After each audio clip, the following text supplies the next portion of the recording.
আমি না ভাই রাজনীতি পছন্দ করি না, আমি না ভাই রাজনীতি করি না, আর ওইসবের মধ্যে আমি নাই। তুমি বেটা এত ভালো মানুষ হয়ে রাজনীতি করতে চাও না বিধায় আজকে এমপি দাঁড়াচ্ছে সুদখোর গাঞ্জাখোররা। আপনারা সবাই নাম শুনেছেন আল্লামা দেলোয়ার হোসেন সাঈদী। আমি দোয়া করছি আপনারা জাস্ট একবার আমিন বলবেন। আল্লাহ ওনাকে জান্নাতুল ফেরদাউসের উঁচু মাকাম নসিব করো। উনি একজন জাস্ট আলেম ছিলেন না, উনি বরিশালের এমপি ছিলেন। এটা কয়জন জানে? এটা কয়জন বোঝে? এবার বলছেন আমি কেন বললাম এই কথা। 5 আগস্টের আগে আমি নিজে দেখেছি রংপুরে আমার মাহফিল বন্ধ হয়ে গেছে। কেন মাহফিল বন্ধ? অমুক পাতি নেতা বলে দিয়েছে মাহফিল হলে খবর আছে সবার, হুমকি দিয়ে মাহফিল বন্ধ। এখন যদি আমার আলেম হয় এমপি, এখন যদি আমার ঘরের আলেম হয় ওসি, এখন যদি আমার ঘরের হাফেজ হয় একজন এসপি, এখন যদি আমার ঘরের আলেম হয় একজন মেয়র, পাতি নেতাকে ডাক দিয়ে বলবে এই বেটা এদিকে আয়, মাহফিল কুড়িগ্রামে হবে, ফুলবাড়িতে হবে, যে বাধা দিবে ওর পিঠের চামড়া একটাও থাকবে না। এই জন্য রাজনীতি করা দরকার। এখন বলবেন হুজুর খুব বকতেছেন, ভালোই লাগতেছে কথাবার্তা, কিন্তু কোরআনে যে রাজনীতি আছে এর দলিলটা কি? এরকম কিছু লোক আছে না, আছে না, আছে না? আমি আয়াত তেলাওয়াত করছি, ভালো করে বুঝবেন। আমি আয়াতটা জাস্ট দলিল হিসেবে দিচ্ছি। আউযু বিল্লাহি মিনাশ শাইতানির রাজীম। ইন্নাল্লাহা ইয়া'মুরুকুম আন তু'আদ্দুল আমানাতি ইলা আহলিহা ওয়া ইযা হাকামতুম বাইনান নাসি আন তাহকুমু বিল আদল। Allah says in this ayah, give people back what they deserve in their lives. And Allah says in this ayah, whenever you judge between people, you have to judge with justice. Allah বলছে শোনো, যখন তোমরা বিচার করবে ইনসাফের বিচার করবে, যখন তোমরা বিচার করবে তোমরা জাস্টিসপূর্ণ বিচার করবে। এবং আল্লাহ বলছেন যে যা পায় তাকে তা বুঝিয়ে দেওয়া, এটার নামে ইসলাম। ঠিক কিনা বলেন? আচ্ছা, এই আয়াতের সাথে রাজনীতির সম্পর্ক কি? এই আয়াতের সাথে পার্লামেন্টের সম্পর্ক কি? আমি একটু বুঝাই দেই। আগে প্রশ্ন করি, আগামীর সংসদ কোরআন দিয়ে চলবে, এটা কি চাই নাকি চাই না? এটা রেকর্ড হচ্ছে ক্যামেরায়, এভাবে আওয়াজ দিয়ে বললে হবে না। আগামীর পার্লামেন্টে কোরআন চাই কি চাই না? এবার এক্সাম্পল দেই, জাস্টিস কাকে বলে, ইসলামে ইনসাফ কেমন করে বোঝানো হয়েছে। আমি মাঝখান থেকে একজনকে দাঁড় করাবো। এই যে হলুদ পাঞ্জাবিওয়ালা ভাই, দাঁড়ান তো। আপনি হলুদ, হ্যাঁ পাঞ্জাবি না, এটা মনে হয় মাশাআল্লাহ হুডি পরে আছে। আমার হলুদ হুডিওয়ালা ভাই, আমি এক্সাম্পল দিব ফুলবাড়িবাসী। আগে বলেন আমার ভাইকে দেখা যায়? এ কোন মরা লোক রে বাবা, দেখা যায়? মনে করেন তোমার নাম কি? সোহেল ভাই। আমার ওই পাশ দিয়ে নেমে যাচ্ছি, ওয়াজ শেষ করে আমার সামনে আসছে। এক্সাম্পল হিসেবে বলছি, সোহেল হচ্ছে এই ফুলবাড়ির পাতি নেতা। এক্সাম্পল, উদাহরণ, যদিও বা সে আসলে নয়। তো আমাকে ওখানে গিয়ে বলছে কি হুজুর খুব রাজনীতি নাকি? এতদিন ছিলেন মসজিদে, এতদিন ছিলেন মাদ্রাসায়, এখন যাবেন পার্লামেন্টে, খুব শখ। আপনাকে আমি সামনে যান দেখে নিব, হুমকি দিয়েছে আমাকে। আর আমার বসবাস বেশিরভাগ সময় হয়েছে রাজশাহীতে। রাজশাহীর একটা ভাষা আছে, তোর বাড়ি কতিবে, তোর বাড়ি কোথায় আমরা বলি, এবার তোর বাড়ি কতিবে। আমি খেপে গেলাম, এই সোহেল তোর সাহস তো কম না।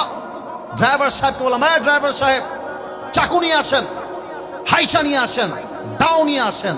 দাও নিয়ে আসছে, রাগের মাথায় দিয়েছি একটা কোপ, ও ডান পা কেটে গেছে। এবার আপনাদের পালা, বাম পা না ডান পা? এই যে বোঝে নাই, ডান পা না বাম পা? ডান পা, এক কোপে কেটে গেছে।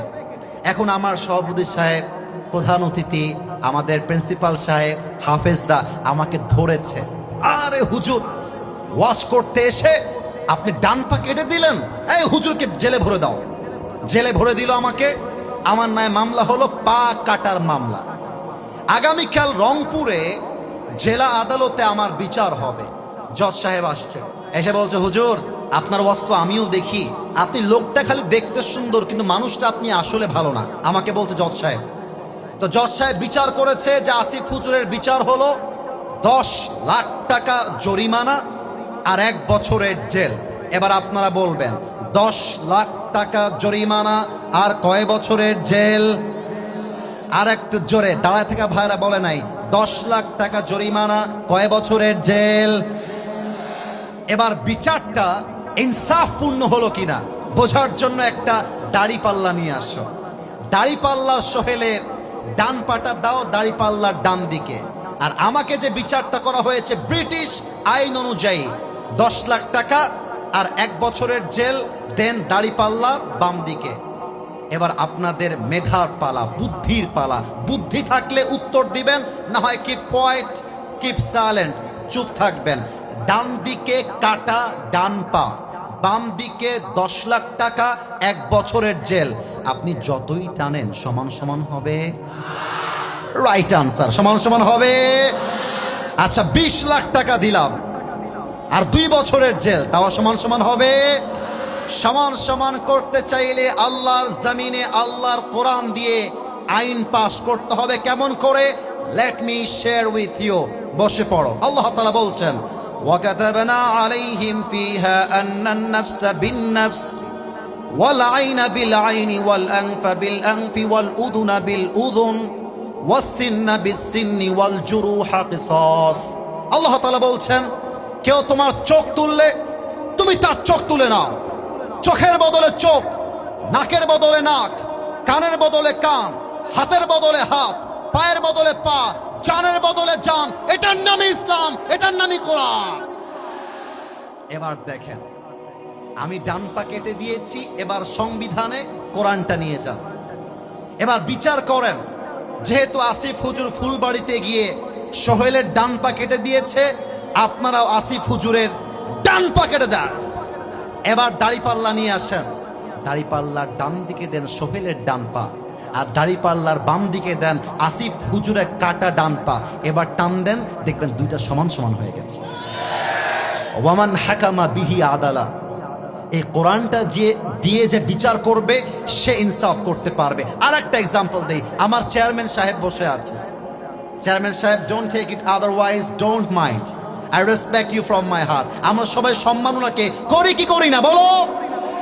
স্যার ওনার একটা ছেলে আছে, আমি হলাম রিক্সাওয়ালার ছেলে, স্যার হলেন চেয়ারম্যান নন, স্যার হচ্ছে একজন এমপি। তো এমপির ছেলে একটা অন্যায় করেছে, আমি রিক্সাওয়ালার ছেলে আমি আর একটা অন্যায় করছি। মাথায় রাখতে হবে আমার যেই বিচার হবে, রিক্সাওয়ালার ছেলের যেই বিচার হবে, এমপির ছেলের সেই বিচার হবে। স্বজন প্রীতির নাম ইসলাম নয়। সেম বিচার। 1 নাম্বার কোরআন শেখায় ইনসাফপূর্ণ রাজনীতি। 2 নাম্বারটা বলে শেষ করে দিব, ইসলাম কখনো রাষ্ট্রের ক্ষমতায় কোন নারীকে দেখতে চায় না। আমরা আগামীর পার্লামেন্টে কুড়িগ্রামবাসী, আমি জানি না আপনারা আমার সঙ্গে একমত হবেন কিনা, যদি একমত হন আমাকে ঠিক বলবেন কলিজা দিয়ে, বাঘের মতো হুঙ্কার দিয়ে। আমি আসিফের দাবি নয়, 18 কোটি মানুষের দাবি। আগামীর সংসদে আমরা এমন এক প্রধানমন্ত্রীকে দেখতে চাই, যেই প্রধানমন্ত্রী পার্লামেন্টে দাঁড়িয়ে দেশের পক্ষে যেমন বক্তব্য দিবে। আমার দেশের প্রধানমন্ত্রী চাইলে ঢাকার জাতীয় মসজিদ বাইতুল মুকাররমে দাঁড়িয়ে জুমার খুতবা দেওয়ার যোগ্যতাও রাখবে। হাত তুলে বলো সবাই, ঠিক কিনা?